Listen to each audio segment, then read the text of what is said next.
Well, look, I knew Christmas was coming, so I thought I'd better. And thanks to all the previous speakers. It was good to see Martin's, all of Martin's slides, and there's a great photo there of the lab the year before I joined. And it's a shame that I didn't get in on that photo because they were all looking up, and I could have had a photo that proved once and for all, at least in 1987, that I had as much hair as Martin Green. But it's all good. It's all good. Look, I better get going because I'm standing here now between you and a cool drink, and so I better just find my notes. Here we go. Fantastic. Come on.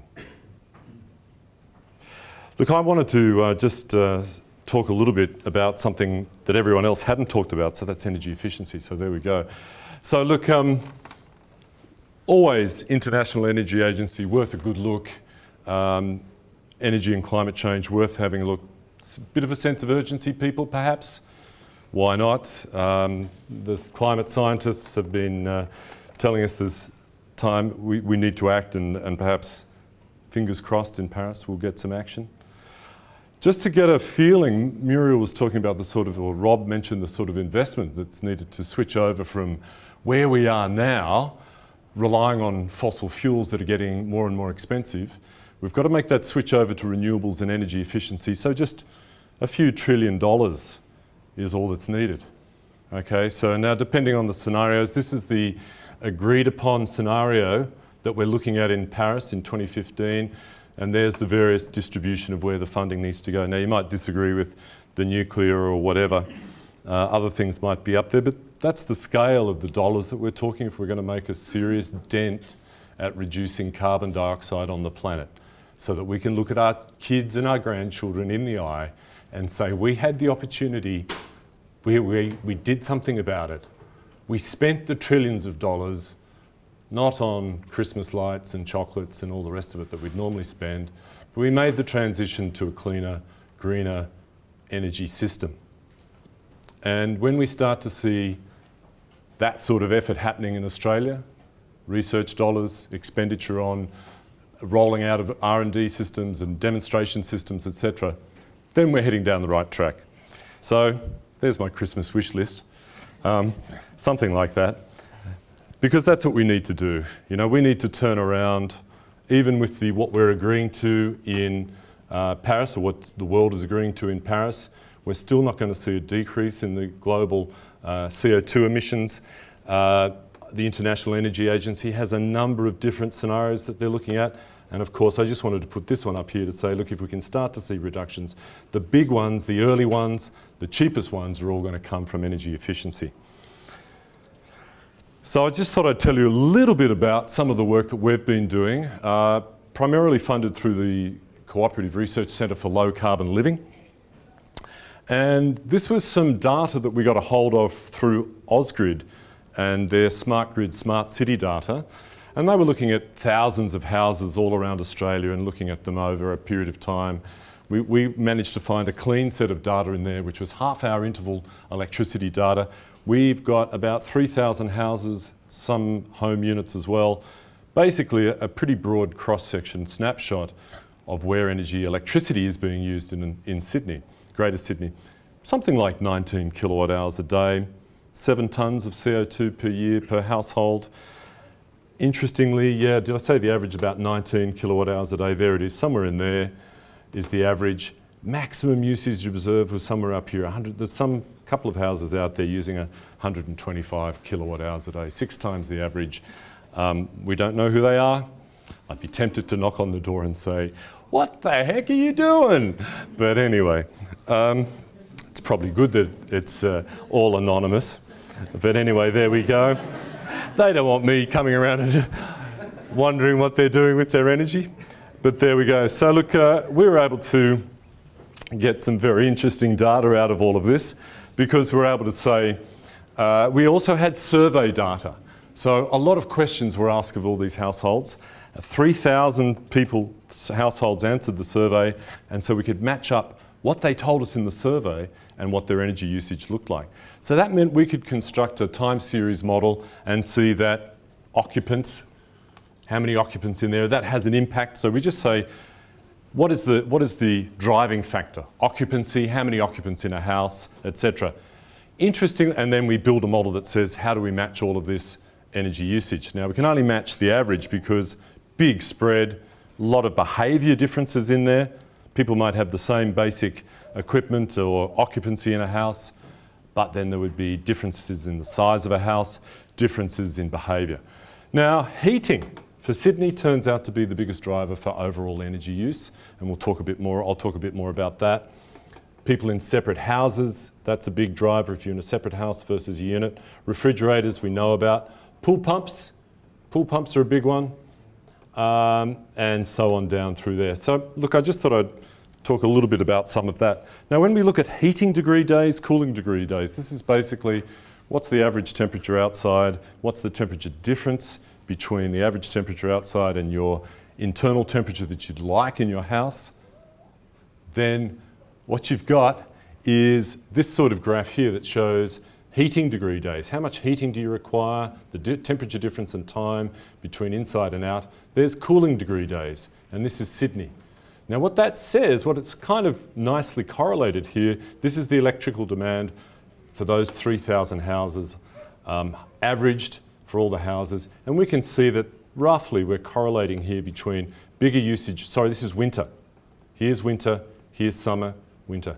On average, we're up around sort of 22 kilowatt hours per day per household in the winter, occasional spikes, cooler days. What happens down here in between winter and summer, in the in-between seasons, we get usage way down on average at around about 14 with just the occasional spike when electricity usage goes way up. And why is that? Well, that's January 2013, January 17th or somewhere there was a 40-degree day that hit Sydney. Basically, hot desert air comes to Sydney.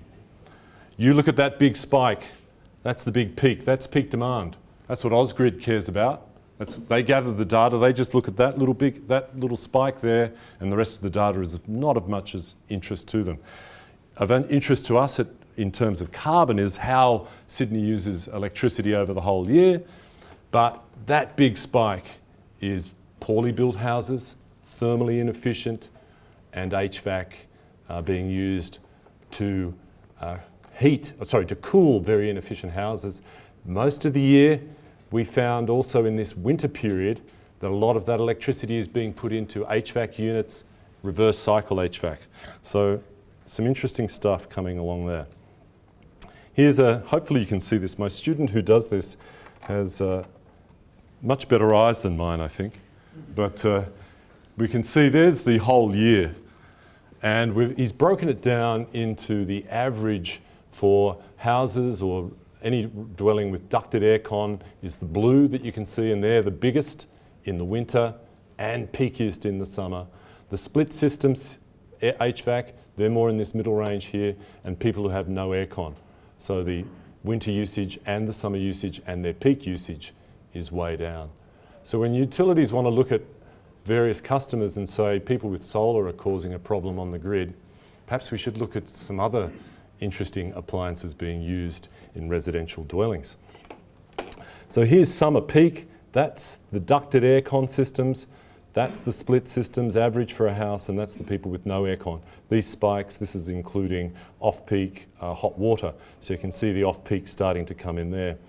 In between, not so much energy being used there. The hot peak, off-peak, hot water still coming in. Winter, you can start to see that the people with the ducted aircon and the reverse cycle are using, are using it for heating in the winter. And of course, people with no aircon, they're probably using electric heating as well to heat themselves. So lots of opportunities for improvement there in terms of efficiencies. Of course, 10, 15, 20 years ago, your utility would send you your electricity bill and an advertisement for an HVAC system.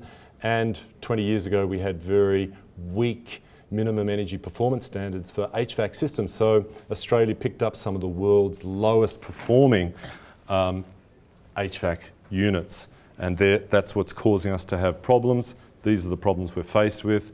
And that's what's causing us to spend $50 billion to fix the grid to meet peak demand driven by inefficient houses.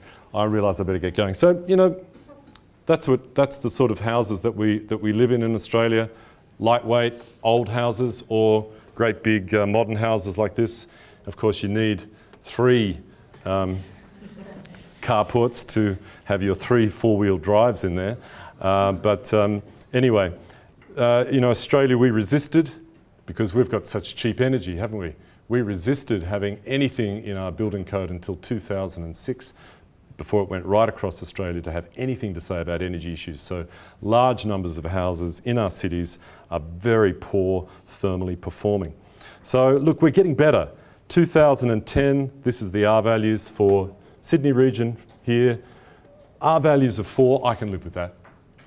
I can go out to international conferences and hold my head up and say we've got R values of 4 now, mandatory, right? Canada, something close to this, maybe even a little lower.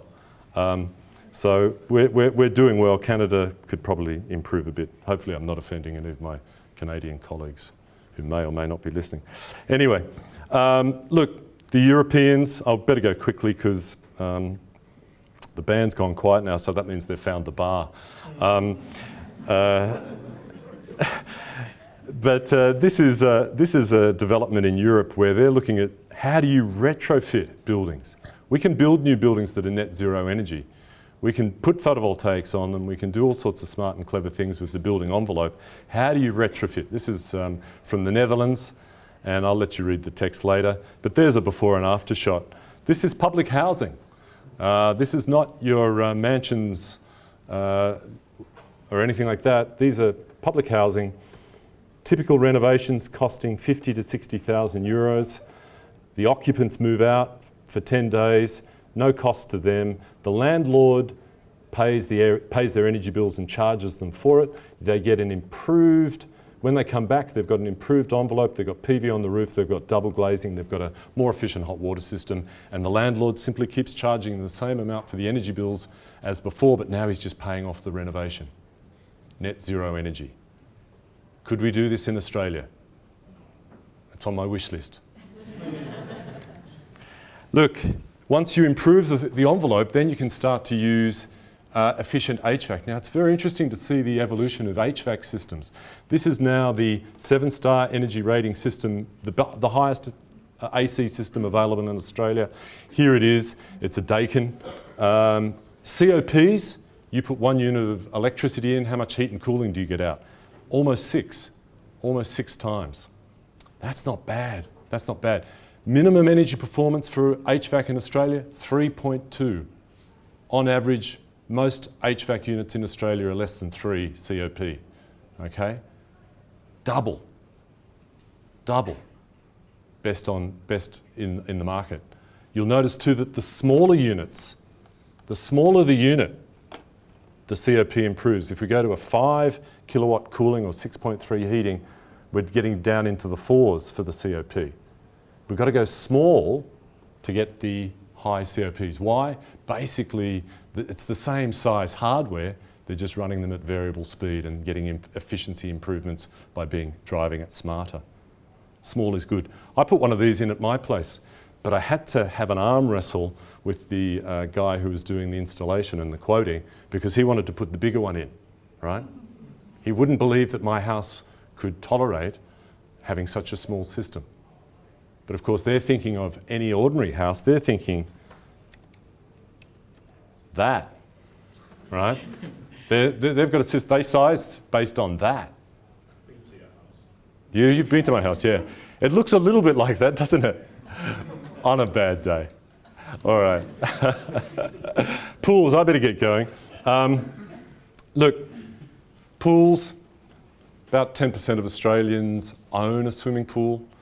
It's about 0.5% of our total greenhouse gas emissions, okay? If everybody in Australia owned a pool, that would be contributing 5% of our greenhouse gas emissions, okay? So look, variable speed pools, pumps are now really starting to hit the market. We're seeing this sort of thing happening. We're getting, the rating scale is ridiculous. We're up to 9-star efficient pumps now. I mean, 5 used to be good, we're at 9 now. Just filtering water, you could save something like 5 kilowatt hours a day. So when you've got 19 kilowatt hours a day as average, people who own pools are probably well up above that. Saving it with a variable speed pump is a good thing. Now, if you want to heat your pool, oh my goodness, you're talking about 50,000 litres of water. You want to bump it up 2 or 3 degrees on a regular basis. You could use a heat pump. I like heat pumps, but for heating a pool, 43 kilowatt hours a day. 43 kilowatt hours a day, ooh, that hurts, doesn't it? You could use gas. Gas is getting more expensive. We'll talk about that in a minute. 786 megajoules. Look at the CO2 emissions. You could use solar pool heating. One of my PhD students has been banging on my door for the last couple of days saying, Alistair, I want to see you for 15 minutes. I'm saying, yeah. I'm too busy. He finally got me today, and then he showed me these results. And I said, thank goodness you knocked on my door. He's doing a project where we're looking at solar pool heating. Now, normally solar pool heating, you run a 1.5 kilowatt pump to drive the water out of your pool through the black tubing on your roof and heat your pool. There's the pool.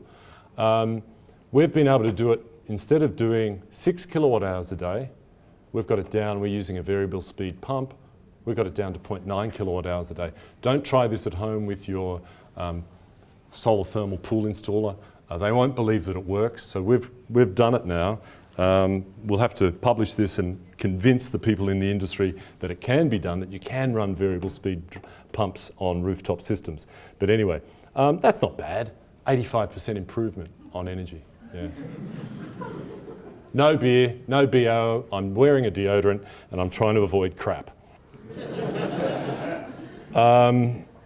Okay, so there we go. So hot water, we better move on to hot water. Oh, by the way, sorry, I better go back here. In the old days, heating your home, what's the cheapest way to heat your home, ladies and gentlemen, in Sydney? What's the cheapest way to do it? HVAC. Oh, thank you, someone's listening. It used to be gas. Gas used to cost about 1/3 of electricity. Electricity, if you put it into an HVAC, had a COP of 3, about the same. Now we've got PV, 40% down on regular electricity, and we've got COPs of 6. I can heat or cool my home for 2.5 cents a kilowatt hour, thermal. Why not? You could preheat, pre-cool when the sun's out. You've just got to preheat and cool the mass of the building. That's really what you're cooling. You're not cooling and heating the air. The air's just there. It's an observer, really. The air's an observer. It's not really there contributing much. The air in your room, in your house, weighs about 200 kilograms, about 2 people.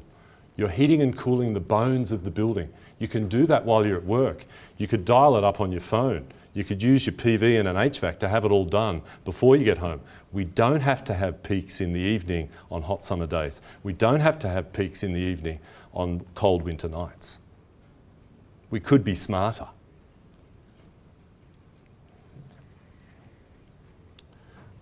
And we could use PV and thermal storage rather than expensive batteries. Batteries are good.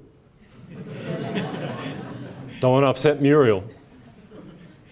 Batteries are good, but there are cheaper alternatives, thermal storage. Speaking of which, we could store solar PV in hot water. Look, there's the makeup of lots of gas, lots of electric resistance heaters. Some people have been talking about putting solar PV straight into electric resistance heaters for hot water. Have you heard these people? It hurts the older people in the audience to hear that, doesn't it? When PV was 10 times the price it is today. But look, at PV at 15 cents a kilowatt hour, we're getting close. But if you put it into a heat pump, COP of 4.5, why not? Why not? Pros and cons. Look, gas, are they shooting themselves in the foot? I certainly think so. I think the gas industry is pricing themselves right to where we want them to be, to being more expensive than PV. Okay? If you say that gas systems are something like 60%, even condensing systems 90%, compared to a PV and heat pump, we could deliver hot water at 3.3 cents a kilowatt hour, cheaper than gas. Cheaper than gas. Even in Victoria, where gas is quite cheap. people are coming to this realisation as well. PV's cheaper than solar hot water. Anyone from the solar hot water? I should check, shouldn't I? Anyone from the solar hot water industry? The problem is we make solar hot water systems in Australia, so we've got all of that overhead and cost. PV's made internationally. It's a globally traded commodity. It's getting cheaper and cheaper. Heat pumps are getting cheaper and cheaper. There we go. So look, too much text. But anyway, I think I just captured that so I'd remember it. But you've probably read most of it now and anyway, and I think I'm getting quite thirsty. And probably you are as well. So I better finish with my acknowledgements, particularly to my co-authors and helpers, and Ted Spooner, who very kindly let us put the monitoring on his solar pool system. Thank you very much.